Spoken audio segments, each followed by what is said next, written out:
Hai teman-teman unicorn, pada kesempatan yang berharga ini kita akan menelusuri apa itu transformasi spiritual atau spiritual transformation. Ketika kita berada di dalam sebuah konflik batin dan kita diminta untuk menyelesaikannya di dalam benak, maka itu artinya kita mengalami transformasi spiritual.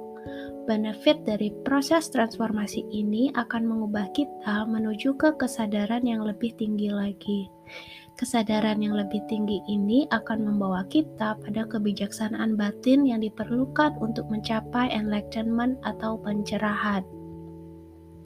Saat kita berproses di dalam kebangkitan spiritual atau spiritual awakening, kita justru akan terus bertransformasi sampai kita benar merasa mengerti dan memaknai proses kebangkitan kita ini.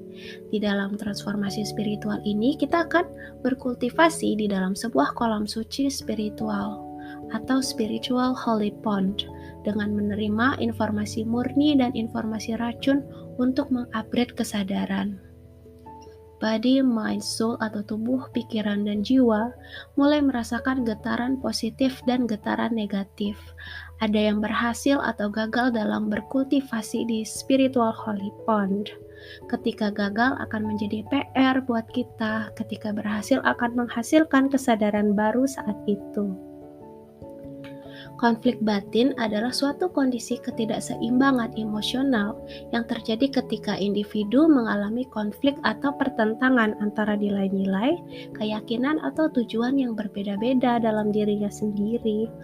Konflik batin seringkali menyebabkan perasaan tidak nyaman dan kebingungan dalam mengambil keputusan atau bertindak. Konflik batin dapat mempengaruhi kesehatan mental seseorang jika tidak ditangani dengan baik.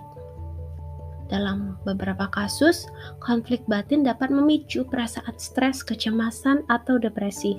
Oleh karena itu, penting bagi seseorang untuk memahami konflik batin yang dialaminya dan berusaha mencari cara untuk menyelesaikannya dengan cara yang sehat dan konstruktif. Jadi, kesimpulannya bahwa spiritual awakening itu tidak seindah yang selama ini dipikirkan orang-orang. Seseorang pada tahap ini akan terus berhadapan dengan transformasi spiritual. Dengan adanya transformasi ini, kita akan mengenal kebijaksanaan batin.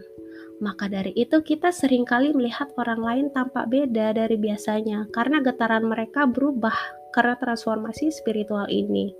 Mungkin sebaliknya kita sendiri yang dilihat beda oleh orang lain.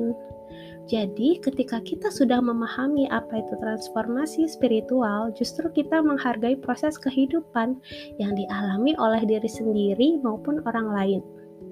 Jalur spiritual atau spiritual path kita masing-masing akan berbeda sesuai dengan misi jiwanya. Sekian dulu dari materi transformasi spiritual. Semoga podcast ini bermanfaat dan sampai jumpa di episode berikutnya.